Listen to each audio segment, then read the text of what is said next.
Hello there, friends. It's so good to be back together today. I obviously have a lot of things sitting here in front of me.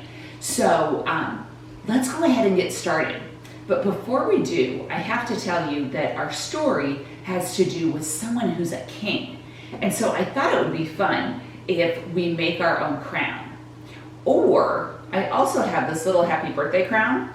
So if you have a crown somewhere that you want to wear during our story time, you could feel free to do that as well. So if you want to, stop the video for just a second and go grab a crown if you want, okay? We'll see you in a sec. All right, so you're back, right? I'm gonna go ahead and take off this crown because I'm gonna make one next. And I'm gonna go ahead and light our candle. And as we light our candle, we just always remember that God is with us in all places, even the places that feel just a little bit dark.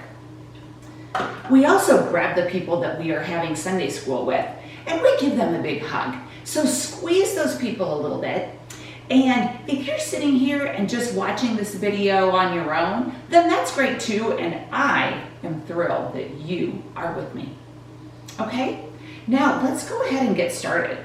And like I said, this story has a king in it. So I'm going to move that just a little bit, and I'm going to make a fun little crown.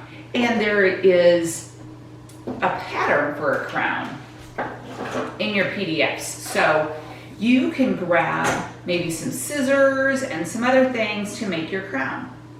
The first thing I'm going to do in making my crown is I'm just going to cut a strip of paper off of the bottom here so that I have a headband to put the crown around my head. And that part's pretty easy. I've got my scissors right here. See, I found some fancy paper to use. And if you have fancy paper, that's great.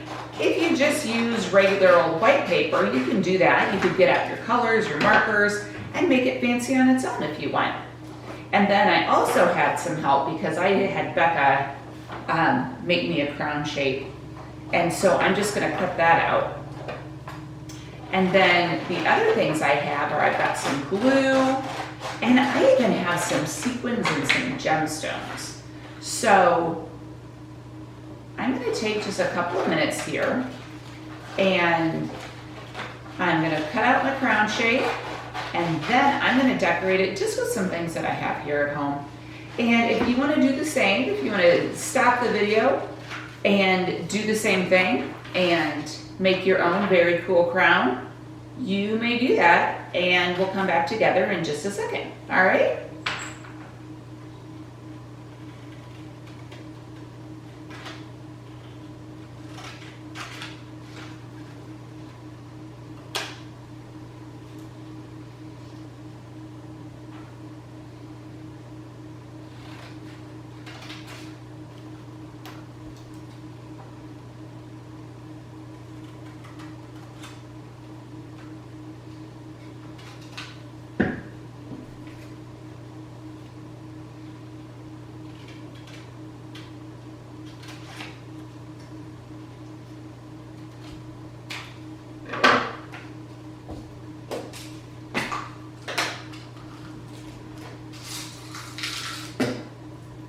See how I have these little things?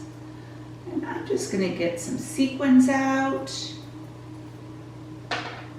This container also has buttons in it. Buttons would be another fun way to decorate a crown. You can do anything you want. But I'm just gonna do these sequins, I think.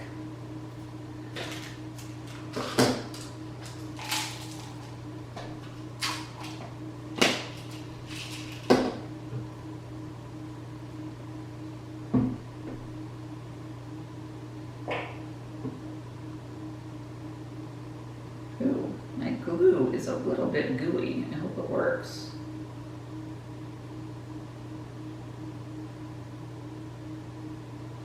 A glue stick would be great to have right now too, I think. I couldn't find one though. That's one of the things about this pandemic is sometimes you're just not really sure what you have in the house anymore. those on.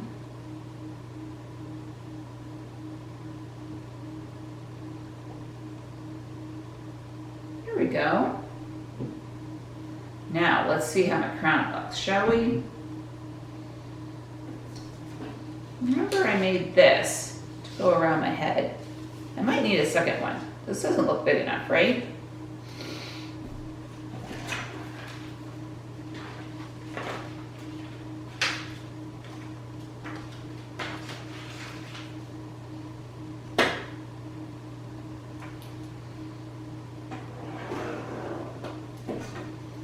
Probably if you're a younger kid, that just one strip would work. But I've got an idea of how to make this work great. I'm going to grab some tape.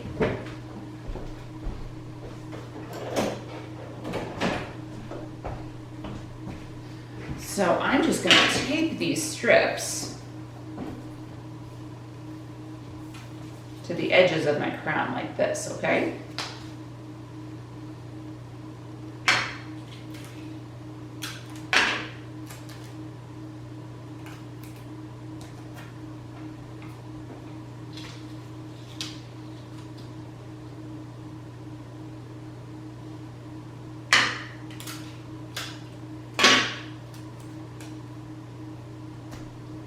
There. And now I can see how to fit my crown to my head, like that.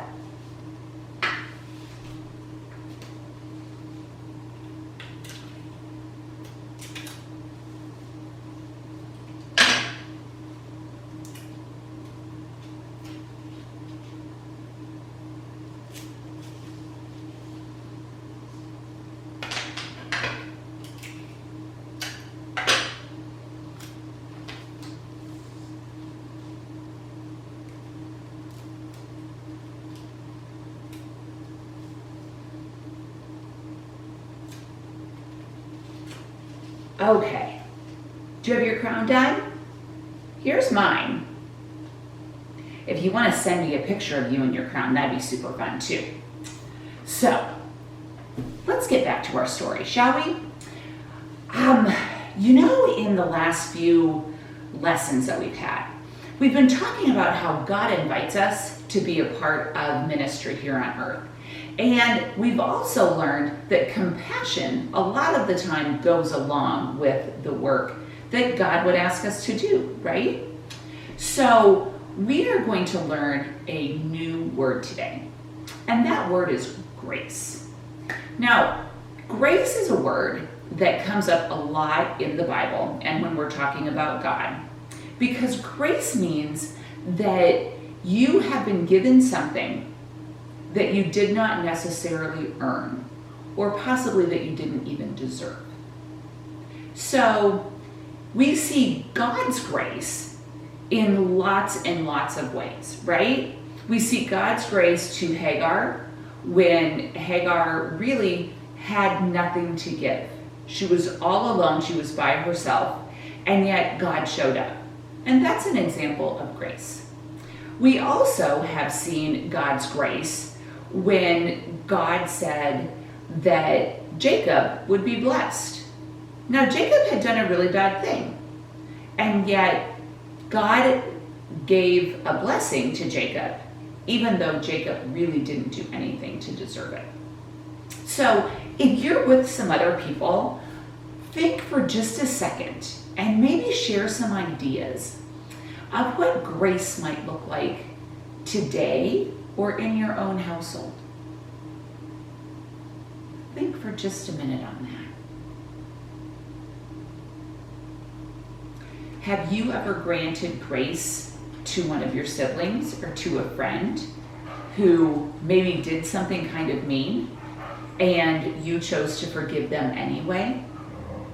Or have you ever given something away to someone who maybe doesn't deserve it, and yet you decided just to be kind to that person anyway? Those are examples of grace.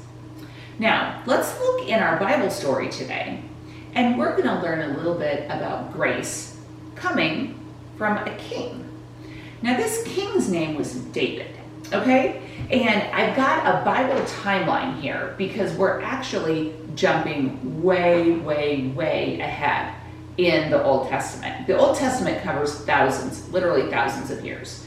So our last stories would have been like around Jacob, right in here, and then Jacob and his sons moved to Egypt, and that would be right here. And then we talked about, remember, Moses was the leader in one of our stories here. So then we have to get all the way over here, and we get to King Saul and King David.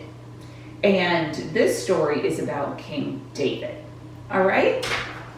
So let's look at the first coloring sheet that I have about this story. And it says, David remembers his friend Jonathan and wants to honor him. So the first thing I want to do is I want you to think about who is one of your very good, if not one of your very best friends. Do you have that person in your mind? Think of who that is. Because a little bit of history here, Jonathan and David were best friends when they were kids. And then some things happened where they kind of didn't see each other for a while.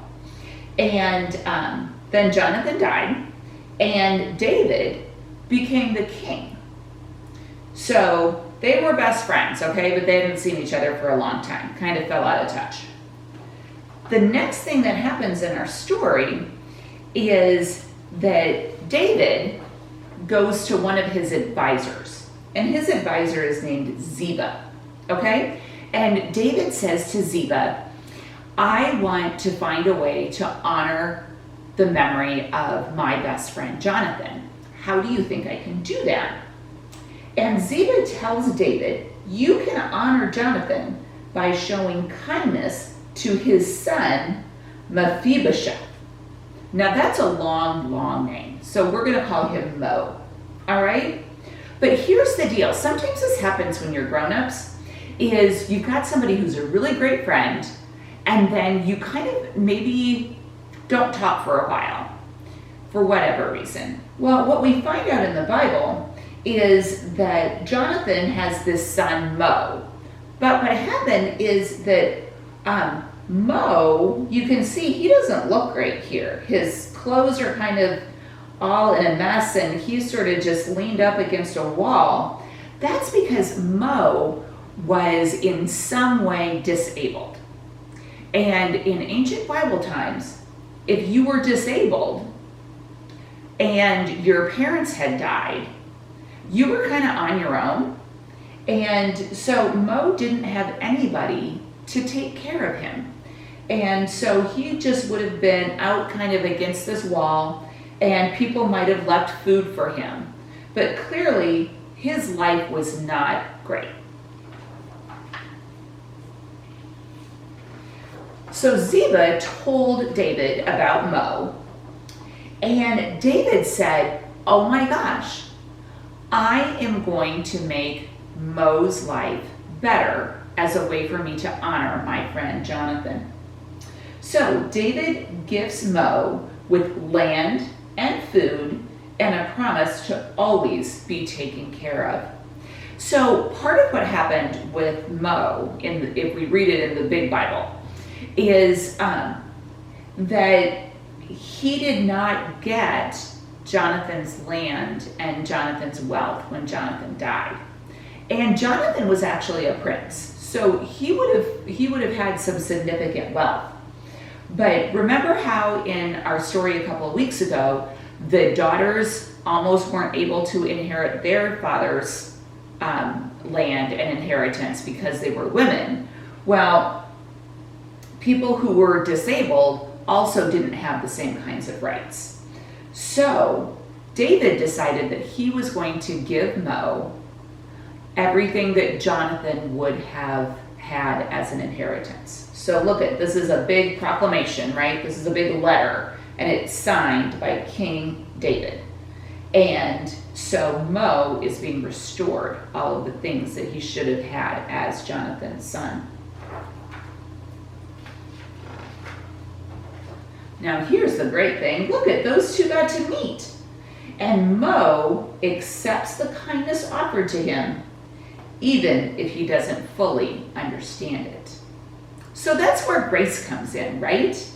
That's where this story is about David offering kindness and love to someone who was not expecting it and could not earn those things for themselves.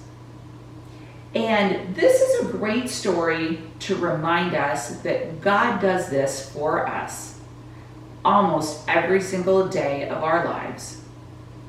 And that if we are trying to be more like God and like Jesus, that we can offer this same kind of love and grace to the people in our lives as well. Pretty cool story, right?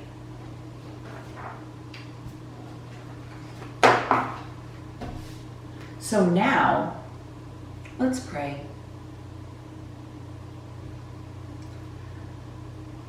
Dear God, the story of David and Mo reminds us of both invitation and compassion, all at the same time. Because David was able to provide something that Mo could never have had on his own. So you invited David into the good works that he was able to do. And you invited David to show great grace and compassion for someone else. Thank you for these examples. Amen. All right, you guys, take some time and think about how you can offer some grace to somebody else, okay? Have a good week. Bye-bye.